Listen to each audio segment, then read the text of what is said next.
Dia mbola ho ampitombona ho aminareo mandrakariva ny ry havana ny fahasoavana sy ny fiadanana avy amin'Andriamanitra Ray sy Jesosy Kristy Tompontsika. Alahady natokany Fjkm hitondranam-bavaka ny SAMPANA DORKASY manerana ny sahan'ny Fjkm androany ary miarahaba ny DORKASY rehetra mahereza avokoa. Ny lohahevitra bandinitsika dia ny hoe mpandresy ny tompo. Mbola ao anatin'ny fibanjenana zany lohahevitra zany sika mandritra nyity volana Aprily ity. Ary ny angalatsika ny afatra dia ny LIOAK izay efa novakina tamintsika teo. LIOAK 9:7-20 ka hatramin'ny 9:20. Ity LIOAK 9 ity dia mitantarana vehivavy anankiray satria moa zany alahadin'ny SAMPANA DORKASY androany dia raisitsika ity LIOAK 9 ity. Tantara vehivavy narary anankiray. Eto amin'ity tenin'Andriamanitra vakitsika ity tsy niteneniny teo le hoe tsy nisoratana lay aretina fa eo ambany eo dia misy teny kely hoe roa ery ambany ery dia nisoratana eo lay aretina. Vehivavy narary nandritra ny 12 taona narary nandera nandritra ny 12 taona. Dia mba alaivonareo atsara nge zany aretina nahazo an'ity vehivavy ity zany ary tamin'ny jiosy any amin'ny Levitikosy 5:20 no manazava amin'io. Any an-tranonareo afaka mamaky an'izay Levitikosy 5:20 zay. Fa rehefa tratran'io aretina io ny vehivavy anankiray dia tsy afaka mifandray amin'ny olona satria maloto. Zay ny ilazany anazy, vehivavy maloto dia tsy afaka mifandray amin'ny olona. Dia eritrereto zany nazo an'ilay vehivavy hoe efa narary izy 12 taona mbola tsy afaka mifandray amin'ny olona, tsy afaka mifanerasera amin'ny fiarahamonina satria ambaranao amin'ny Levitikosy zany izay mifandray amin'ny olona tahaka an'izay dia lasa maloto ihany koa izy. Na lehilahy io zany na vehivavy mifandray aminy lasa maloto. Dia dikan'izay zany lasa ohatra mitoka-monina zany ilay vehivavy.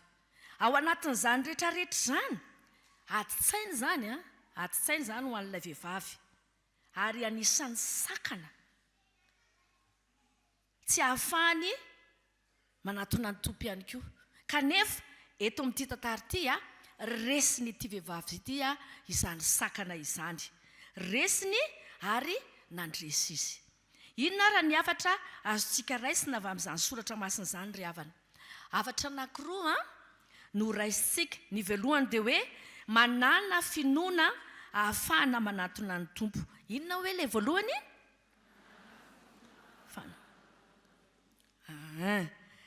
Araka ny tenenina teo dia hoe tsy afaka manatona ny olona ity vehivavy ity, maloto izy. Dia ny tantara eto rehefa fatany fa handalo Jesosy dia inona nataony? Lasa ihany izy nanatona. Voararany lalàna zany lalàna Jesosy voarary zany. Kanefa inona nataony? Nanatona ihany izy. Nanana inona zany izy tao anatin'izay? Nanana fahasahiana izy. Vehivavy be herim-po. Vehivavy be herim-po nanana fahasahiana. Ary izany fahasahiana tao anatin'izany no nanisika azy nahavitany an'izany fandehanana nanatona an'i Jesosy zany. Hevitra anankiray zay, nanatona an'i Jesosy tamin'ny fahasahiana. Fa tsy vitany hoe nanatona an'i Jesosy tamin'ny fahasahiana iny fa inona indray nataony? Voararany lalàna le hoe kasikasika amin'olona fa nataony naninona? Voanaika ny kasihany mihitsy lamban'i Jesosy. Dia eritreretonareo an-tsaina zany nataon'ity vehivavy ity. Noho n'inona no nahafahana anao zany? Noho ny finoana tao anatiny no nanany an'izany hoe fahasahiana. Nanala ny tahotra rehetra tao anatiny fa dia nanatona an'i Jesosy satria fantany fa Jesosy ny mpamonjy. Ity vehivavy ity 12 taona nivezivezy nitady famonjena. 12 taona nitady famonjena etsy sy eroa fa tsy nahita. Ny any sisa azy nataon'ity vehivavy ity, ny fanantenana tao anatiny dia ny hanatona ny tompo satria fantany fa mpamonjy mora azo indrindra io tompo io. Inona ara no fiatraikan'izany amin'ny fiainantsika kehitriny? Alahadin'ny Dorkasy androany, vehivavy be rim-po, vehivavy be rin-tsaina, vehivavy manana fahasahiana noho ny finoana ao anatiny. Izany no takin'ny tompo ry Dorkasy malala. Izany no takin'ny tompo amintsika Dorkasy. Ary tsy ho an'ny Dorkasy ihany, ho antsika rehetra izay manatrika izao fotoana izao, mila manana fahasahiantsika ry havana. Noho ninona nefa raha nandinika tsara n'ilay 10 minitra ny sekoly alahady tsy mifampiresaka moa, fa tena izay tokoa, ilay finoana ao anaty no manery, ilay finoana ao anaty no manosika mba hananana fahasahiana. Dia maninona ozy izy ilay 10 minitra ny sekoly alahady teo? Mba ho mpandresy. Dia izany tokoa ry havana no afatra ho antsika voalohany dia ny hoe manana finoana ahafahana manatona ny tompo. Dia misy tantara anankiray koa ao amin'ny baiboly ao rakizy. Le tantaran'le rangahy Fjkm, izy izay jerevy tsara no ilay finoana tao anatin'ny Zakaiosy, fatany fa Fjkm izy. Dia inona no nataony?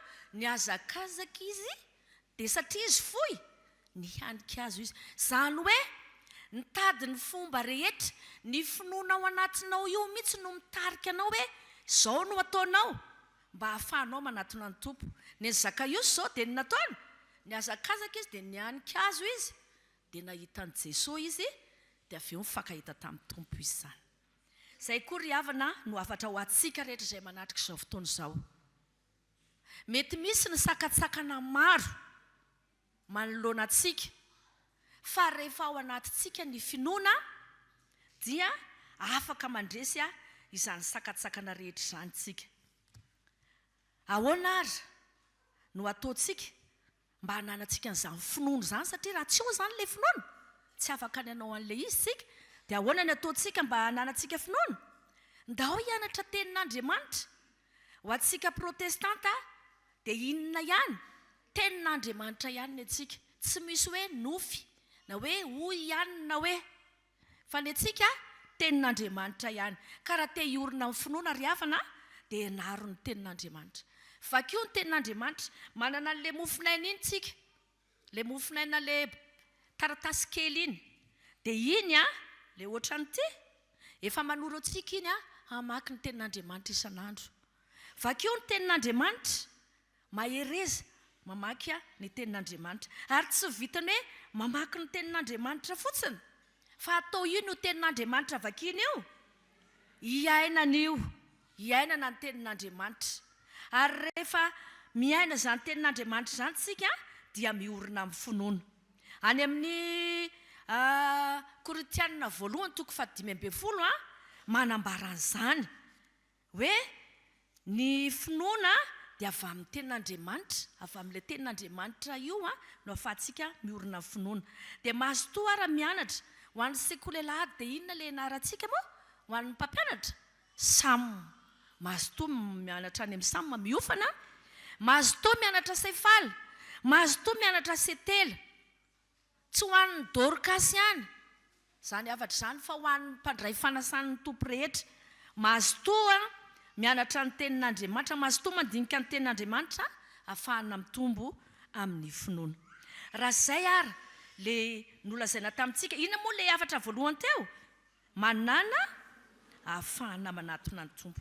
Eny ary. Rehefa manana finoana manatona ny tompo ary tsika dia ny afatra faharoa indray dia ny hoe manana finoana hananana fandresena. Maninona indray hoe ilay izy? Manana finoana hananana fandresena. Teo izany nanatona ny tompo, nisy dingana natao izay. Dia rehefa teo amin'ny tompo dia inona ny zava-nitranga teo amin'ity vehivavy ity? No ilay finoana nananana? Sitrana izy. Sitrana izy. Ary ilay fahasitranana teo no eo immédiatement. Izay moa ny ilazana anazy any amin'ny teny Grika hoe teo no eo izany dia sitrana ilay vehivavy. Ary ohatran'ny mahagaga kely satria ty vehivavy ty tsy nifanatrika an'i Jesosy tahaka an'izany mifanatrika anareo izao. Fa taizany nataony? Taoriana Jesosy tao izy, taoriana koa ohatran'ny pastera aoriana koa dia nikasika ny akanjoko ohatr'izay fotsiny, ohatr'izay nataony tamin'i Jesosy, nikasika fotsiny. Izay ilay finoana izay ry havana. lay nikasika kely zay fotsiny fa no lay finoana tao anaty dia asitrana izy. Tandremo nefa tsy lay fikasiana ny lambany na asitrana. Zay tsy lay fikasiana an'le lambany na asitrana fa iza no nanasitrana? Jesosy no nanasitrana. Zay mihitsy, Jesosy no nanasitrana satria nanana finoana ity vehivavy ity. Dia zay mihitsy ilay famaritana an'le finoana. Andenga ho jerentsika kely mihitsy ao amin'ny Hebreo 1:20. Hebreo 1:20 andininy voalohany. Rahantsika mamaky io zay natao famaritana ny atao hoe finoana. Hita daholo ve? Na hita daholo? Hebreo 1:20 andininy voalohany. Vakitsika amin'ny anaran'ny Tompo ary zany.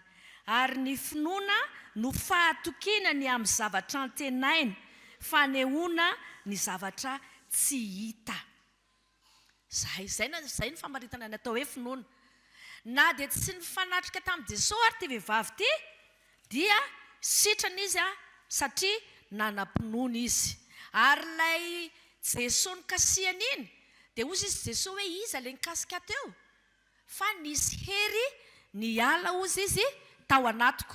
Dia iny herany niala tao amin'ny Jesosy iny no nanasitrana ilay vehivavy. Na tsy mifanatrika tamin'i Jesosy ary zany ty vehivavy ty no ny finoana dia sitrana izy. Tahaka izany koa tsika ry havana. Iza zao no milaza fa hitany Jesosy? Iza zao milaza fa hoe tena hitako Jesosy tahaka ny anareo mahita anahy io? Tsisy mahita tsika aiza no ahitantsika an Jesosy? Ato. Ao ihany. Ato anatin'ny tenin'Andriamanitra ihany no ahitantsika an Jesosy. Zay le tenenina hoe mamaky soratra masina. Fa zao lay finoana tao anaty na tsy mifanatrika ary dia afaka mavita zavatra. Dia Jesosy na tsy hita na dia tsy mahita an Jesosy ary tsika, Jesosy mahita tsika. Jesosy nge zao mahita tsika hitan Jesosy zao tsika hoe io fa misy ankizy milalao telefôna ao ambadimbadika ao. Zany rakizy Jesosy mahita tsika. Dia mahafantatra zay ao anatintsika ao izy. Inona daholo ny olana antsika rehetra? Inona ny etaetatsika rehetra? Inona no mba faniritsika? Inona daholo ny zavatra manahirana antsika vehivavy rehetra, tsy ataoko hoe vehivavy dorkasy ao tokantrano ao? Fa hitan Jesosy zany. Jesosy mahita an'izay ary fatany dia rehefa mitady azy ianao, rehefa mitady an Jesosy ianao, dia omeny fahasitranana. Ao amin'ny Baiboly Grika izay nanoratana an'ity soratra masina ity, dia jereo ange eo amin'ilay teny soratra masina andininy 7:20 eo hoe rehefa sitrana ilay vehivavy dia hoy Jesosy taminy, anaka ny finoanao na sitrana anao mandehana somatsara. Ao amin'ny teny fototra nanoratana an'ity satria ny testameta vaovao dia nosoratana tamin'ny teny Grika. Dia ny dikany hoe mandehana somatsara io dia hoe mandehana amin'ny fiadanana. Mandehana amin'ny fiadanana. Ty vehivavy ty zao dia tena zay mihitsy. Rehefa afaka ny aretina, lasa afaka mifanerasera amin'ny olona zany izy. Lasa afaka manao zavatra rehetra tahaka an'izay ataon'ny olona rehetra izy.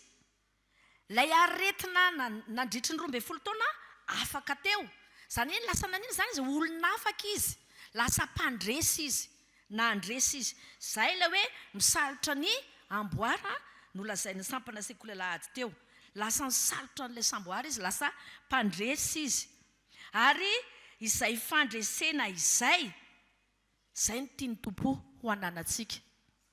Araka n'ilay lohahevitra faharoa teo dia hoe manana finoana hanananao fandresena. Misy tantarana kapiteny anankiray. Kapiteny anankiray izay narary ny mpanompony. Lefa narary ny mpanompony ty kapiteny ty ao amin'ny LIOAK 7 no misy an'izay. Dia naniraka olona izy hoe andana teneno Jesosy fa marary ny mpanompoka. Dia rehefa tonga teo akaikiny teo dia ozy indray izy hoe aza misahirana miditra totokantranoko fa ahoana ozy izy eo amin'ny andininy fafito mitenena ihany dia ho sitrana ny ankizilahy iko mitenena ihany dia ho sitrana ny ankizilahy lay finoana tao anatin'le kapiteny dia inona zavanitranga sitrana ilay mpanompo dia hoy Jesosy any amin'ny andininy fasivo hoe lazaiko aminareo fa tsy mbola nahita finoana lehibe toy izao aho na dia tamin'ny Israely aza gaga Jesosy no ny finoan'ity kapiteny ity sitrana ilay marary nandresy na ilay kapiteny na ilay marary ary ny fiarahamonina rehetra mihitsy satria hitany rehetra zany fandreseny zany dia tahaka izany koa tsika riava malala rehetra ao amin'ny tompo rehefa manana finoantsika dia afaka mandresy ny zavatsarotra rehetra lay finoana ao anatintsika io no ahafahantsika mandresy amin'ny zavatra rehetra izay ataontsika raha mpianatra ianao indrindra zao efa fanomanana ny fanadinana dia tadidio fa rehefa manana ny Jesosy Kristy tsika mino an Jesosy Kristy afaka mandresy tsy misy mpandresy zany araka ny teneniny 10 minitra teo tsy nanao zavatra raha ny azakazaka ny olona anankiray nandresy izy tonga tany amin'ny tanjona raha nisy ny ady dia misy ny mpandresy tsy afaka ny ho afa-panadinana ny ankizy raha tsy manao inona moa fanadinana raha tsy miatrika fanadinana dia rehefa miatrika fanadinana araka dia mila manana ny Jesosy Kristy mila mino an Jesosy Kristy iny zany hoe mino an Jesosy zany mino an Jesosy Kristy zany dia hoe Jesosy anao fanadinana dia ampianaro fa ianao ihany no afaka manampy zay le mino an Jesosy zay Jesosy irery no afaka anampy anao ho antsika rehetra any ampiasana any dia tadidio fa ny olana rehetra any ampiasana any afaka Jesosy zany ny olana rehetra atretintsika vehivavy ao tokantranao afaka Jesosy zany efa nitondra ny olantsika Jesosy rehefa maty izy rehefa novonoana teo amin'ny azy nofatsiana teo amin'ny azy fijaliana Jesosy maty izy dia ny fahotantsika rehetra eo netiny niara-maty tamin'i Jesosy koa zany tsika niara-maty tany ny fahotantsika fa rehefa nitsanga Jesosy dia naninontsika nitsangana koa tsika lasa nandresy niaraka tamin'i Jesosy itsika ary Jesosy ry havana rehefa mamahany olana atsika izy na rehefa manasitrana atsika izy Jesosy tsy manasitrana amin'ny tapatapana fa ny olombelona manontolontsika mihitsy zany hoe ny ara-panahintsika ny ara-tsaintsika ny ara-batana atsika ny ara-petsepontsika sotraniny Jesosy avokoa ary eto ilay fahasitranana ambarana eto dia ao anatin'izany ny famelan-keloka voavela ny heloka ao any amin'ny boky sasany ihany rehefa manasitrana Jesosy any amin'ny filazantsara sasany ihany dia misy indraindray teneny hoe voavela ny heloka ao fanasitranana avokoa zany rehetrarehetra zany Jesosy rehefa maty teo ambony azy fijaliana dia ny tanjona dia mba hamonjena antsika zay no nanoloran Jesosy ny any teo amin'ny azy fijaliana mba hamonjena antsika amin'ny fahotantsika rehetra mba ahatonga antsika ho mpandresy amin'ny fiainantsika rehetra ho mpandresy tahaka azy ry DORKASY zany ny tompontsika mampandresy antsika amin'ny adintsika rehetra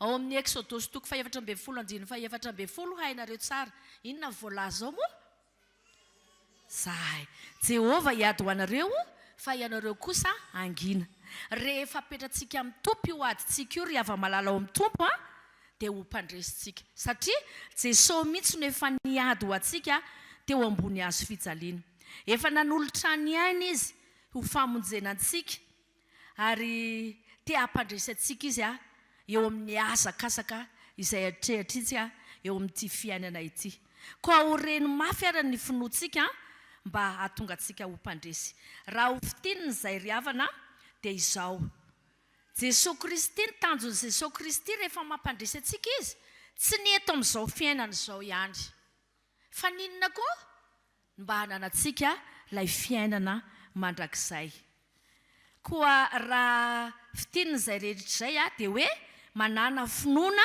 ahafahana manatona ny tompo, ary rehefa manatona ny tompo ianao dia tadidio fa ilay finoana anananao io no anananao fandresena ka ho mandresy miaraka amin'ny tompo ianao. Dia ho an'Andriamanitra irery ny voninahitra. Amen.